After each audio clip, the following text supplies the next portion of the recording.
Hi friends, നമസ്കാരം. നാടും നമ്മുടെ 40ഉം നമ്മുടെ.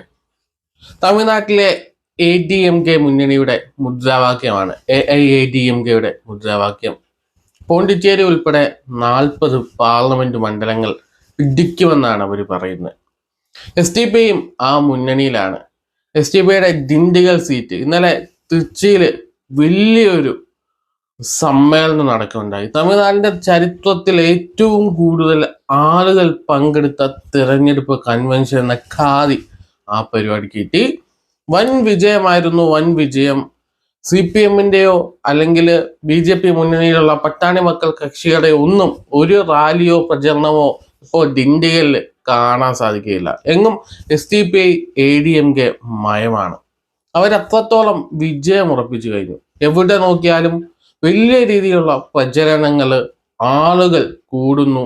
AIADMK SDPI കക്ഷികളുടെ ഭാഗമായിട്ട് വലിയ രീതിയിലുള്ള പ്രചരണം നടക്കുന്നത്. തുർച്ചിയിൽ ലക്ഷക്കണക്കിന് ആളുകളാണ് പങ്കെടുത്തെന്നുള്ളത്. ലക്ഷക്കണക്കിന് ആളുകളാണ് ആ ഒരു ADMK SDPI മുന്നണിയുടെ ഭാഗമായിട്ടുള്ള പൊതുസമ്മേളനത്തിൽ പങ്കെടുക്കാൻ വന്നത്. അത് വെച്ച് സ്ഥാനാർത്ഥി SDPIയുടെ സ്ഥാനാർത്ഥി SDPI തമിഴ്നാട് സംസ്ഥാന പ്രസിഡന്റ് നെല്ലൈ മുബാറക്ക് പറയുകയുണ്ടായി. സ്റ്റാലിൻ സാമൂഹ്യ ക്ഷേമം പറയുന്നു. സ്റ്റാലിന്റെ DMK മുന്നണിയിൽ DMKയിൽ മത്സരിക്കുന്ന 21 പേരിൽ ഒരാൾ പോലും മുസ്ലിം സ്ഥാനാർത്ഥിയില്ല. അതുപോലെ തന്നെ 2026 തെരഞ്ഞെടുപ്പിൽ DMKനെ താഴെ ഇറക്കി ഞങ്ങൾ അധികാരത്തിൽ വരും. ADMK SDPI കക്ഷികൾ അധികാരത്തിൽ വരുമെന്നാണ് മുബാറക്ക് ഇന്നലെ പ്രസംഗിച്ചത്. വലിയ ആളുകളായിരുന്നു, വലിയ ജനക്കൂട്ടത്തെ സാക്ഷിയാക്കിയാണ് അദ്ദേഹം ഈ കാര്യങ്ങൾ പറയുന്നത്. അവിടെ നമ്മൾ ഓപ്പോസിറ്റ് നിൽക്കുന്ന DMK മുന്നണിയുടെ ഭാഗമായിട്ട് CPM മത്സരിക്കുന്നു. CPMന് കന്യാകുമാരി സീറ്റ് DMK ഏറ്റെടുത്തിട്ട് ദിണ്ടിഗൽ സീറ്റാണ് CPMന് നൽകിയത്. കന്യാകുമാരിയിൽ BJPയുടെ സംസ്ഥാന പ്രസിഡന്റാണ് മത്സരിക്കുന്നത്. അവിടെ AIADMK മത്സരിക്കുന്നുണ്ട്, DMK മത്സരിക്കുന്നുണ്ട്. അണ്ണാദുറയാണ് ഏതോ സ്ഥാനത്ത്. അപ്പൊ അണ്ണാദുറയായിട്ട് BJP ആയിട്ട് നേരിട്ട് ഫൈറ്റിന് വേണ്ടിയാണ് DMK ആ സീറ്റ് എടുത്തെടുത്തിട്ട് ദിണ്ടിഗൽ സീറ്റ് CPMന് കൊടുത്തത്. അപ്പൊ ദിണ്ടിഗൽ സീറ്റില് CPMന്റെ വലിയ ശക്തി കേന്ദ്രമൊന്നുമല്ല. പക്ഷെ DMKക്ക് അത്യാവശ്യം ശക്തി ഉണ്ടെന്ന് ചോദിച്ചാൽ ADMKയുടെ ഒരു ശക്തി കേന്ദ്രം തന്നെയാണ് ഈ ദിണ്ടിഗൽ എന്ന് പറയുന്നത്. പ്രത്യേകിച്ച് തിരുച്ചിയിലൊക്കെ ജനലക്ഷങ്ങളെ സാക്ഷിയാക്കിയ ഒരു സമ്മേളനം നടത്താൻ CPMനോ അല്ലെങ്കിൽ BJP മുന്നണിയുടെ ഭാഗമായിട്ട് ഭരിക്കുന്ന പട്ടാണി മക്കൾ കക്ഷികൾക്കോ സാധിക്കുകയില്ല എന്നുള്ളതാണ് സത്യം.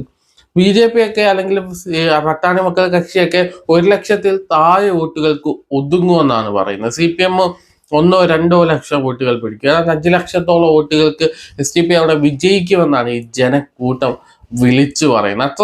അത്രത്തോളം ജനമനസ്സിലേക്ക് മുബാറക്ക് എത്തിക്കുന്നതാണ് നമുക്ക് ഇന്നലത്തെ ആ ഒരു സമ്മേളനത്തോടുകൂടി മനസ്സിലാക്കാൻ സാധിക്കുന്നത്. അത്രത്തോളം ജനബാഹല്യത്തെ നമുക്കവിടെ സാക്ഷിയാക്കാൻ സാധിച്ചു. 40 സീറ്റാണ്, പോണ്ടിച്ചേരി ഉൾപ്പെടെ 40 സീറ്റാണ് നിലവിൽ തമിഴ്നാട്ടിലുള്ളത്. അതിൽ 21 DMK, 9 കോൺഗ്രസ്, അതുപോലെ തന്നെ മാനില കോൺഗ്രസ്, CPI, CPM അവരൊക്കെ 2 സീറ്റുകളിൽ മത്സരിക്കുന്നു. ഇപ്പോഴത്തെ DMK മുന്നണിയുടെ ഭാഗമായിട്ട് SDPI അതുപോലെ ചെറിയ കക്ഷികൾക്ക് ഓരോ സീറ്റും, അതുപോലെ തന്നെ ADMK കൂടുതൽ സീറ്റുകളിലും മത്സരിക്കുന്നുണ്ട്. ശരിക്കും DMK ADMK മുന്നണികൾ തമ്മിലാണ് ശക്തമായ മത്സരം. അവിടേക്ക് BJP കൂടി കടന്നു വന്നിട്ടുണ്ട്. BJP ഒരു മുന്നണിയുടെ ഇതല്ലാതെ ചെറിയ കക്ഷികളെയൊക്കെ പിടിനിർത്തിക്കൊണ്ടുള്ള മത്സരമാണ്. ഇപ്പൊ പട്ടാണി മക്കൾ കക്ഷിയാണ് കുറച്ചുകൂടെ ശക്തമായിട്ടുള്ള കക്ഷി, താരതമ്യേന കുറച്ചുകൂടെ ശക്തമായിട്ടുള്ള കക്ഷി എന്ന് മനസ്സിലാക്കാം. പക്ഷെ ഇത്തവണ തമിഴ്നാട്ടിൽ കഴിഞ്ഞ തവണ 1-2 സീറ്റിൽ ഒതുങ്ങിയതിനപ്പുറത്തേക്ക് കൂടുതൽ സീറ്റ് പിടിക്കാൻ BJP ശ്രമിക്കുമ്പോൾ BJPക്കെതിരെ ശക്തമായിട്ട് ഇവിടെ LDFും UDFും പോലെ അവിടെ DMKയും ADMKയും നിൽക്കുന്നു. ആ ADMK മുന്നണിയിൽ SDPI മത്സരിക്കുമ്പോൾ ദിണ്ടിഗലിൽ ഏതാണ്ട് വിജയം ഉറപ്പിച്ചു കഴിഞ്ഞു. അവിടെ CPMന്റെയോ അല്ലെങ്കിൽ പട്ടാണി മക്കൾ കക്ഷിയുടെ ഒരു പ്രചരണം പോലും കാണാനില്ല, സ്ഥാനാർത്ഥികളെ പോലും നേരെ കാണാനില്ലെന്നാണ് പറയുന്നത്. അത്രത്തോളം SDPI ജനമനസ്സുകളിലേക്ക് കയറി കഴിഞ്ഞിരിക്കുന്നു. நமது வெற்றியை நாளைய சரித்திரம் சொல்லும். இப்படை தோற்கின் எப்படை வெல்லும் என்கிற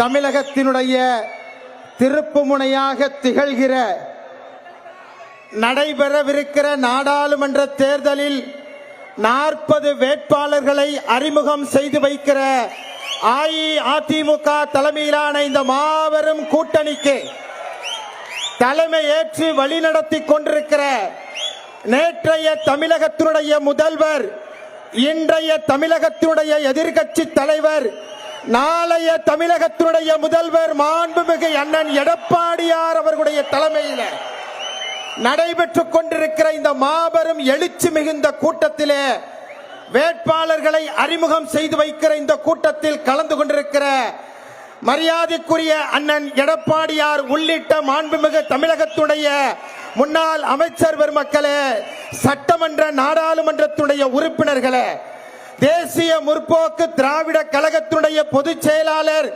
பெருமதிப்பிற்குரிய அன்னியார் அவர்களே, புதிய தமிழகம் கட்சியினுடைய தலைவர் பெருமதிப்பிற்குரிய டாக்டர் கிருஷ்ணசாமி ஐயா அவர்களே, பெருமதிப்பிற்குரிய மாமா கதிரவன் அவர்களே, அன்பு சகோதரர் ஹாரூன் ரஷீத் உள்ளிட்ட அனைத்திந்திய அண்ணா திராவிட முன்னேற்ற கழகத்தினுடைய கூட்டணி கட்சியினுடைய தலைவர்களே, எத்தகையதொரு வெற்றியையும் அண்ணன் எடப்பாடியார் அவர்களுடைய பாதத்தில் வைக்கிற தெம்பும் திராணியும் கொண்ட எழுச்சி மிகுந்த மாண்புமிகு அம்மாவினுடைய போர்படை தளபதிகளே, அன்பு சகோதரர்களே, சகோதரிகளே, இன்றைய தினம் இன்றைக்கு திருச்சியை திருப்பு முனையாக்குகிற விதத்திலே இப்படை தோற்கின் எப்படை வெல்லும் என்று சொல்லுகிற மாபெரும் படையை திரட்டி நிறுத்தி இருக்கிற இந்த நிகழ்வு என்பது நாட்டிலே அன்றைக்கு மாண்புமிகு அம்மா அவர்கள் 2014 சொல்லி காட்டியபடி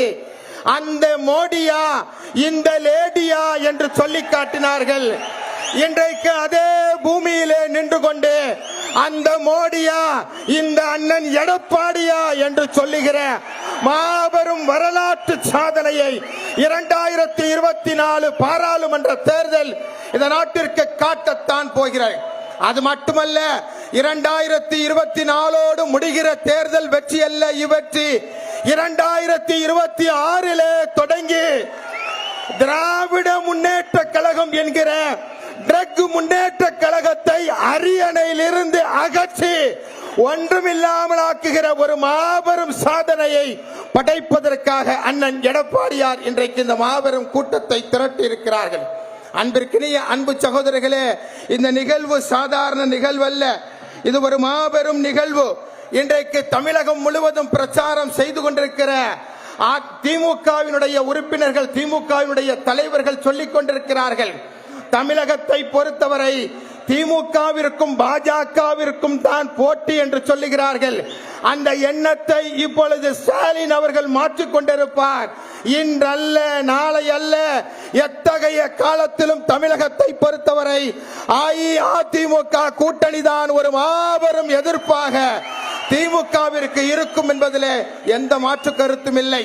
திமுகவை பொறுத்தவரை இன்றைக்கு சிறுபான்மை மக்களுடைய பகுதிகளிலே சென்று சொல்லுகிறார்கள், நாங்கள் சிறுபான்மை மக்களுடைய பாதுகாவலன் என்று சொல்லுகிறார்கள், எங்களிடத்திலே சமூக நீதி இருக்கிறது என்று சொல்லுகிறார்கள். நான் மரியாதைக்குரிய ஸ்டாலின் அவர்களை பார்த்து கேட்கிறேன், உங்களிடத்திலே சமூக நீதி இருக்கிறது என்று சொன்னால் நீங்கள் அறிமுகப்படுத்தியிருக்கிறீர்களே 21 வேட்பாளர், அதில் ஒரு சிறுபான்மை வேட்பாளரை உங்களால் காட்ட இயலுமா? தலைவர், பொதுச் செயலாளர், பொருளாளர் என்ற பொறுப்புகளுக்கு, முக்கிய பொறுப்புகளுக்கு ஒரு சிறுபான்மை சமூகத்தை சேர்ந்தவரை நிரூபிக்கிற திராணி உங்களுக்கு இருக்கிறதா? ஆனால் அண்ணன் தமிழ் மகன் உசைன் அவர்களை அவைத்தலைவர் ஆக்கி அதன் மூலமாக சமூக நீதியை நிலைநாட்டியிருக்கிற கட்சி அஇஅதிமுக என்பதை நீங்கள் மறந்துவிடக் கூடாது. இந்த பொதுக்கூட்டத்தின் வாயிலாக ஒரே செய்தியை சொல்லி நான் முடிக்க கடமைப்பட்டிருக்கிறேன். வேறு ஒன்றுமல்ல, அண்ணன் எடப்பாடியார் அவர்கள் பாஜகவை விட்டு வெளிவந்து விட்டார்கள். ஆனால் பாஜகவை தான் என்னுடைய எதிரியாக ஆக்குவேன் என்று சொல்லி திமுக இன்றைக்கு துடித்துக் கொண்டிருக்கிறது. தமிழகத்தை பொறுத்தவரை தெரியும், இங்கு தமிழகத்திலே ஆட்டுக்குட்டிகளுக்கு இங்கே இடமில்லை. We are waiting for AIADMK victory for 2024.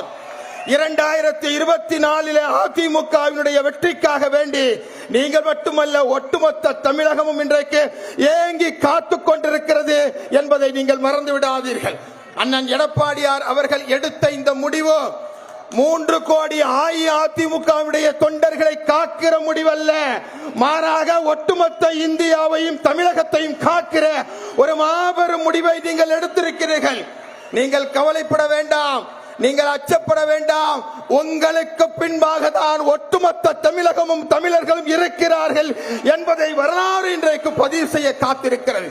நீங்கள் தமிழகத்துடைய தலைமகன், நீங்கள் தமிழகத்துடைய தவப்புதல்வன், இன்றல்ல என்றும் நீங்கள் புரட்சி தலைவருடைய வாரிசு, மாண்புமிகு அம்மாவினுடைய வாரிசு.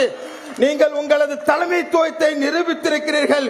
வாரிசு அடிப்படையிலே இன்றைக்கு ஆட்சி பொறுப்பேற்றிருக்கிற திமுக கழகம் வரவிருக்கிற 2024 அரியணையிலிருந்து அகற்றப்படுகிற நாள் என்பது வெகு தொலைவில் இல்லை.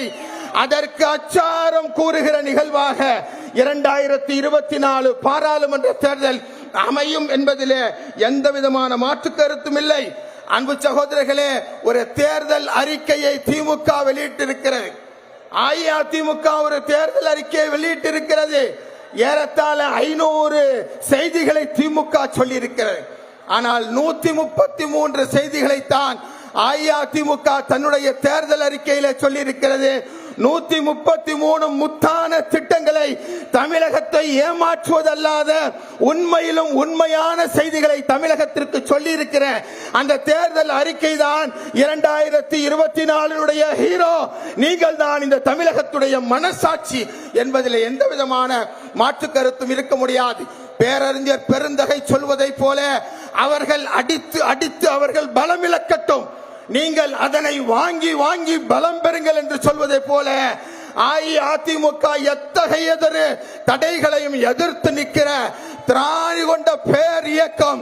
தமிழகத்துடைய சென்னை கோட்டையிலிருந்து மட்டுமல்ல, டெல்லியினுடைய கோட்டையிலிருந்து கூட எங்களை அசைப்பதற்கு யாருக்கும் இங்கே முதுகெலும் இல்லை, திராணி இல்லை என்பதை 2024 நிரூபிக்கத்தான் போகிறது. We are waiting for AIADMK election victory for 2024 என்பதை ஒட்டுமொத்த இந்தியாவும் சொல்லும். தமிழர் உரிமை மீட்போம், தமிழர் நலன் காப்போம். ஒருபொழுதும் பிஜேபிக்கு அடிமையாகிற விலை போகிறவர்கள் நாங்கள் அல்ல என்பதை இந்த நாடு உணரத்தான் போகிறது. நாங்கள் அதை உணர்த்தத்தான் போகிறோம். ஒரு தலைப்பு செய்தி இன்றைய தினம் தமிழகத்துடைய எல்லா பத்திரிகையிலும் வந்திருக்கு. என்ன தலைப்பு செய்திமா? அடித்து ஆடும் அதிமுக, அடித்து ஆடும் அதிமுக, அரண்டு கிடக்கும் திமுக, பயந்து ஒடுங்குகிற பாஜக, சந்தோஷத்தில் மக்கள் என்று சொல்லி தமிழகம் முழுவதும் இன்றைக்கு ஒரு செய்தி இருக்கிறது. நாங்கள் அடித்து ஆடக்கூடியவர்களை தவிர ஒருபொழுதும் நாங்கள் ஒலித்து ஓடக்கூடியவர்கள் அல்ல என்பதை 40 தொகுதிகளிலும் நாம் பெறுகிற வெற்றியின் மூலமாக நாளைய நமது வெற்றியை சரித்திரம் சொல்லும். இப்படை தோற்கின் எப்படை வெல்லும் என்கிற மாபெரும் வரலாற்றை படைக்க வேண்டும் என்று சொல்லி SDP கட்சியினுடைய தலைவராக மட்டுமல்லாது திண்டுக்கல் பாராளுமன்ற தொகுதியினுடைய இரட்டை இலை சின்னத்திலே போட்டியிடுகிற எனக்கு சேர்த்து வாக்கு கேட்டு திண்டுக்கல் பாராளுமன்ற தொகுதியிலே என்னுடைய வெற்றிக்கு நீங்கள் உத்தரவாதம் தாருங்கள். 40 தொகுதிகளிலும் உங்களது வெற்றிக்கு நாங்கள் உத்தரவாதம் தருகிறோம் என்று சொல்லி அஞ்ச வேண்டாம், கலங்க வேண்டாம். நம்மை கண்டுதான் சிறுநரி கூட்டங்கள் அஞ்சுமே ஒழிய சிங்கங்கள் ஒருபொழுதும் அஞ்சாது. சிங்கம் சிங்கிலாக வந்தாலும் சிங்கம் சிங்கம் தான் என்பதை நிரூபிக்கும் என்று சொல்லி ஜூன் மாதம் 4ஆம் தேதி வரவிருக்கிற முடிவென்பது திமுகவிற்கு முடிவு கட்டுகிற தேர்தலாக இருக்க வேண்டும். நம்மை எதிர்க்கிற டெல்லிக்கு முடிவு கட்டுகிற தேர்தலாக இருக்க வேண்டும். மக்கள் விரோத அரசிற்கு முடிவு கட்டுகிற தேர்தலாக இருக்க வேண்டும். மக்கள் நல சிந்தனை முன்னோக்குகிற தேர்தலாக இருக்க வேண்டும். உண்மையான சமூக நீதி மலர்கிற தேர்தலாக இருக்கட்டும். அந்த மலர்ச்சிக்காக வேண்டி ஒவ்வொருவரும் நம்மை அர்ப்பணிப்போம், நமது நேரத்தை அர்ப்பணிப்போம், பொருளாதாரத்தை அர்ப்பணிப்போம், தேவைப்பட்டால் அம்மாவின் வழியில் உயிரையும் கூட அர்ப்பணிப்போம் என்று கூறி வாய்ப்புக்கு நன்றி கூறி விடைபெறுகின்றேன். நன்றி.